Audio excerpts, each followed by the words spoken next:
ವೃಶ್ಚಿಕ ರಾಶಿಯವರಿಗೆ ಜೂನ್ ತಿಂಗಳು ಅದೃಷ್ಟದ ಮಾಸ. ಏನಕ್ಕಪ್ಪ ಅಂತ ಹೇಳಿದ್ರೆ ಈ ಮಾಸದಲ್ಲೇ ನಿಮಗೆ ಗುರುಬಲ ಬರತಕ್ಕಂಥದ್ದು. ಪ್ರಮುಖವಾಗಿ ಈ ಮಾಸ ಉತ್ತಮ ಭೂಮಿ ಖರೀದಿ ಯೋಗವನ್ನು ಭಗವಂತ ಕರುಣಿಸಿಕೊಟ್ಟಿದ್ದಾನೆ. ಆತ್ಮೀಯರು ನಿಮ್ಮ ಕಷ್ಟದ ಸಮಯದಲ್ಲಿ ನಿಂತ್ಕೊಳ್ತಾರೆ. ಒಳ್ಳೆ ಮಾರ್ಗದರ್ಶನ ಈ ಮಾಸ ಕೊಡ್ತಾರೆ. ಮಾರ್ಗದರ್ಶನ ಮಾಡೋ ಮುಖಾಂತರ ಅದೃಷ್ಟದ ಮಾಸವಾಗಿ ನೀವು ಪರಿವರ್ತನೆ ಮಾಡ್ಕೊಳ್ತೀರಾ. ವ್ಯಾಪಾರ ವ್ಯವಹಾರ ಉದ್ಯೋಗದಲ್ಲಿ ಲಾಭವಾಗುತ್ತೆ.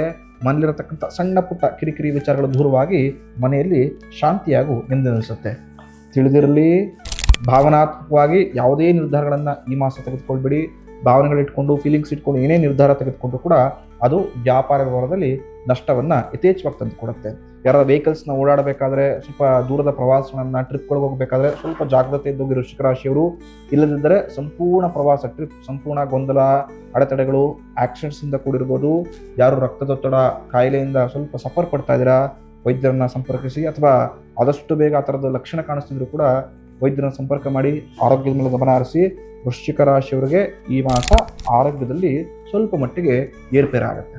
ಈ ಮಾಸ ನೀವು ಮಾಡತಕ್ಕಂಥ ಮಾತುಗಳಿಂದಲೇ ಸ್ವಲ್ಪ ಶತ್ರುಗಳು ಜಾಸ್ತಿ ಆಗ್ತಾರೆ. ಹಾಗಾಗಿ ಯಾವುದೇ ಡಿಸಿಷನ್ ತೆಗೆದುಕೊಳ್ಬೇಕಾದ್ರೆ ಕಾಮಾಗಿ ಸ್ವಲ್ಪ ಯೋಚನೆ ಮಾಡಿ ಡಿಸಿಷನ್ ತೆಗೆದುಕೊಳ್ಳಿ. ಯಾರೊಂದಿಗಾದರೂ ಮಾತನ್ನು ಕೊಡಬೇಕಾದ್ರೂ ಕೂಡ ಅದಕ್ಕೆ ನೀವು ನಡ್ಕೊಳ್ಳೋಕೆ ಸಾಧ್ಯವಾಗುತ್ತಾ, ಅದನ್ನು ಕರೆಕ್ಟಾಗಿ ನೀವು ಫಾಲೋ ಮಾಡೋಕ್ಕಾಗತ್ತಾ ಅಂತ ಯೋಚನೆ ಮಾಡಿ ಮಾತು ಕೊಡುವಂಥ ಈ ಮಾಸ ವೃಶ್ಚಿಕ ರಾಶಿಯವರು ಆಂಜನೇಯನ ಆರಾಧನೆ ಮಾಡಿ. ನಿಮ್ಮೆಲ್ಲ ಸಂಕಷ್ಟಗಳು ದೂರವಾಗುತ್ತೆ. ಹಾಗೂ ಆ ಮಹಾಭಗವಂತ ಸಂಪೂರ್ಣ ಮಾಸ ನಿಮ್ಮ ಬೆನ್ನೆಲುಬಾಗಿ ನಿಂತ್ಕೊಂಡು ಅಭಿವೃದ್ಧಿಯನ್ನು ಕೊಡುವಂತಾಗ್ತದೆ.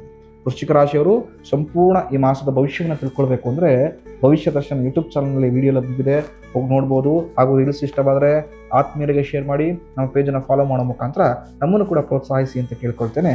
ಶುಭಮಸ್ತು.